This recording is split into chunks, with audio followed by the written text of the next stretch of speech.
So hello बच्चों, जैसे कि आपने अभी थंबनेल देखा होगा कि आप स्ट्रेस हो सकते हैं अगर आपके बोर्ड एग्जाम आपके पास है। अभी आपने दिवाली बहुत बढ़िया तरीके से सेलिब्रेट की, काफी एंजॉय किया होगा आप लोगों ने, ये मैं उम्मीद करता हूँ। और हमारे परिवार के साथ हमने जो टाइम बताया, अपने दोस्तों के साथ जो टाइम बताया, वो काफी अच्छा रहा। लेकिन अब आज 21 अक्टूबर 2025 को जब दिवाली हो गई है, अब टाइम आ गया है कि हमारे बैक ऑफ द माइंड कहीं ना कहीं एक थॉट चल रहा है। और मैं जानता हूँ ये थॉट सुनकर आपको काफी ज्यादा टेंशन भी हो रही होगी, आपको चिंता आ रही होगी कि हाँ, दिवाली तो हो गई, लेकिन पूरा साल निकल गया और दिवाली जैसे ही आती है, जैसे ही विंटर्स आती हैं, तो एग्ज़ाम का भी टाइम आने लगता है। इस एग्ज़ाम के टाइम को हम कैसे यूटिलाइज़ करें, कैसे पढ़ाई करें, कैसे परफ़ॉर्म अच्छा करें? और ये बहुत जेन्युइन सा सवाल जो सभी काफ़ी बच्चों के दिमाग में आता है कि एग्ज़ाम में हमारे कितने परसेंट आएँगे? इस वजह से टेंशन होती है, फैमिली हमारे बारे में क्या सोचेगी कि हम अच्छा परफ़ॉर्म कर पा रहे हैं या नहीं कर पा रहे हैं? आगे जाके हमें क्या सब्जेक्ट्स मिलेंगे? तो इन सभी थॉट्स को कैसे इनसे डील किया जाए और कैसे अच्छा परफॉर्म किया जाए, तो इसके लिए मैं आपको लिए बताना चाहता हूँ। ये वीडियो आपके लिए काफ़ी हेल्पफुल होने वाली है, क्योंकि मैं भी एक टाइम पर आपके जैसा ही स्टूडेंट था। मतलब मैं जब 10th या 12th क्लास में था, तो किन्हीं फैमिली रीजंस के कारण मैं भी पढ़ाई नहीं कर पाया था, और मेरा भी अक्टूबर तक कोई सिलेबस कंप्लीट नहीं था। सिलेबस कंप्लीट तो ठीक है, मैंने कोचिंग के नोट्स तक नहीं बनाए थे, तो सिलेबस की अंडरस्टैंडिंग, नोट्स, सारी चीज़ें बिल्कुल मैं ज़ीरो पर था कि कहाँ से शुरू करूँ। तो मैं आपके साथ कुछ स्टेप्स आगे बताऊँगा, जिनको इस्तेमाल करके हम कैसे स्टेप बाय स्टेप अपने फुल पोटेंशियल को रीच कर सकते हैं, ये मैं आपके लिए बताना चाहूँगा। और आपको बता दूँ कि मैंने भी अक्टूबर से तैयारी चालू की थी, और मेरे 90% इन 12th क्लास बोर्ड्स में आए थे। तो इसके लिए कैसे मैंने स्टेप्स उठाए और कैसे आपके जो माइंडसेट है, उस माइंडसेट को अच्छा किया जा सकता है और कैसे प्लानिंग बनाई जाए, तो इसके बारे में हम बात करते हैं। सबसे पहले पहले हमें विचार करना बहुत ज़रूरी है। पहले हम एक प्लानिंग करेंगे अपने बारे में कि हमें कैसे क्या पढ़ाई करना है और कैसे हमारे परसेंटेज आगे बढ़ सकते हैं, क्योंकि परसेंट से ही हमारा फ्यूचर कहीं ना कहीं डिसाइडेड है कि हमें क्या सब्जेक्ट मिलेगा। तो जैसे कि एक वॉरियर तैयार हो जाता है, एक सोल्जर रहता है, वो अपने जो तलवार रहती है, हथियार रहते हैं, उनके लिए पहले से पॉलिश करता है, वैसे हमें पॉलिश करना ज़रूरी है अपने माइंड को।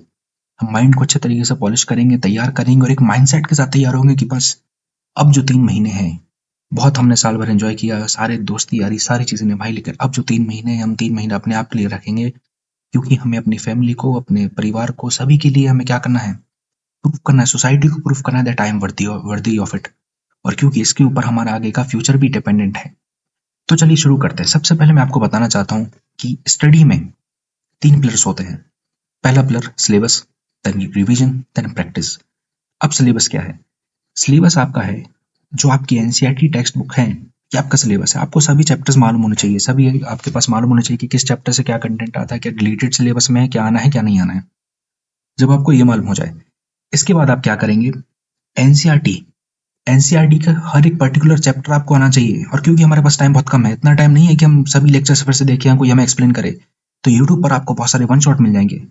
मैग्नेट ब्रेन्स और दिगराज सर, पीडब्ल्यू, ऐसे बहुत सारे टीचर्स हैं जो काफी अच्छा कंटेंट बनाकर उन्होंने डाला हुआ है, वन शॉट दिया है, 3-3, 4-4 घंटे में पूरा चैप्टर का जो है वो समझाया हुआ है। तो हमें चाहिए कि हम पहले सभी चैप्टर्स को समझें, बिल्कुल डिटेल में अपनी अंडरस्टैंडिंग बिल्ड करें, और जब हमारी अंडरस्टैंडिंग बिल्ड हो जाए, इसके बाद हम आते हैं कि सपोज करिए हमने क्लास 10th की साइंस की किताब हमने उसमें पढ़ ली, सभी चैप्टर्स हमने लगभग पढ़ लिए हैं। पहले हमने शुरुआत की केमिस्ट्री से, केमिस्ट्री हमने शुरुआत के 4 चैप्टर्स पढ़ी। अब हमें चारों के क्या लगाने हैं, हमें चारों के लगाने हैं एनसीईआरटी इन टेक्स्ट और आउट टेक्स्ट क्वेश्चन।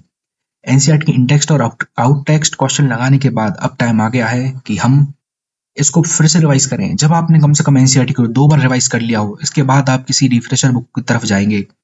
जब तक आपकी एनसीईआरटी तैयार नहीं है, तब तक किसी भी रिफ्रेशर बुक को आप नहीं उठाएंगे। तो ये था पहला स्टेप, सिलेबस। सिलेबस में हमने सबसे पहले क्या किया, सिलेबस को पढ़ा, एनसीईआरटी को पढ़ा, इन टेक्स्ट आउट टेक्स्ट को समझे, सभी चैप्टर्स के बारे में अपनी एक अंडरस्टैंडिंग बिल्ड की।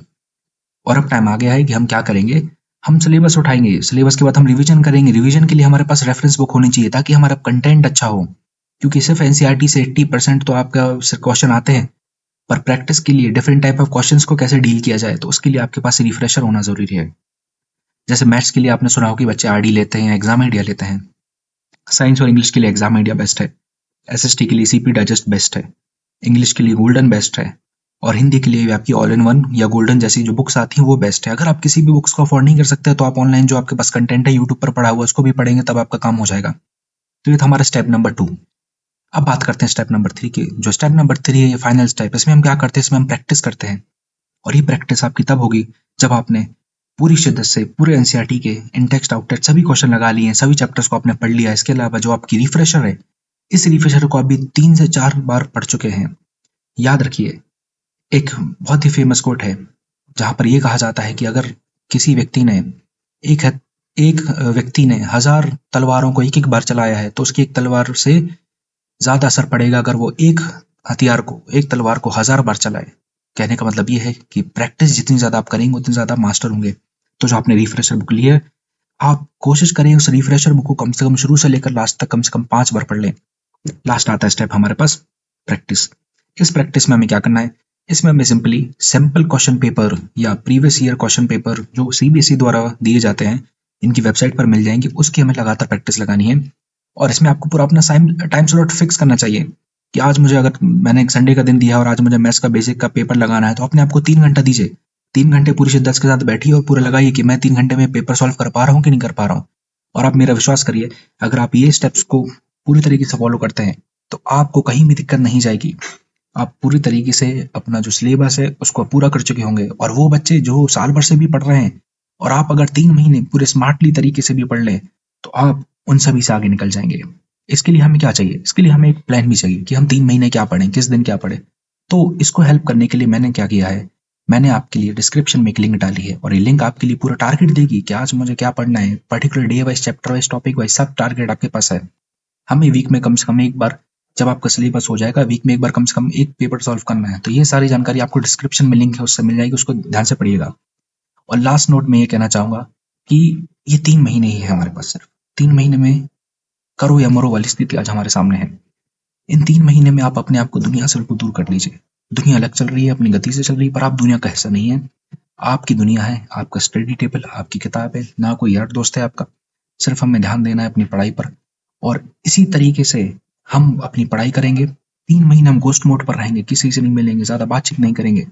अपने एक छोटा सा सर्कल बनाएंगे जो पढ़ने के लिए इंटरेस्टेड लोग हैं, उनके साथ ही हम बातचीत करेंगे, उनसे ही पढ़ाई के बारे में ही बातचीत रहेगी हमारी।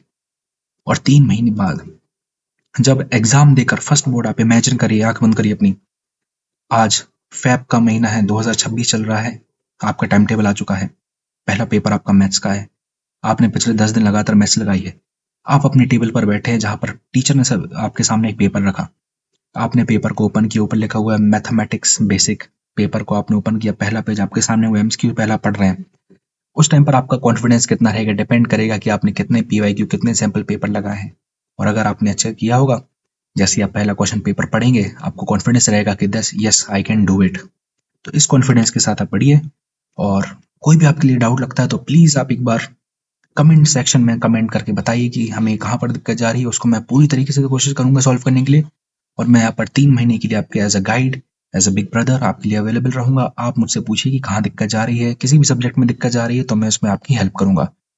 और हमें अपने आप को प्रूव करना है। इस मोटिव के साथ आज से ही शुरू करिए अपनी तैयारी। Thanks for watching, signing off.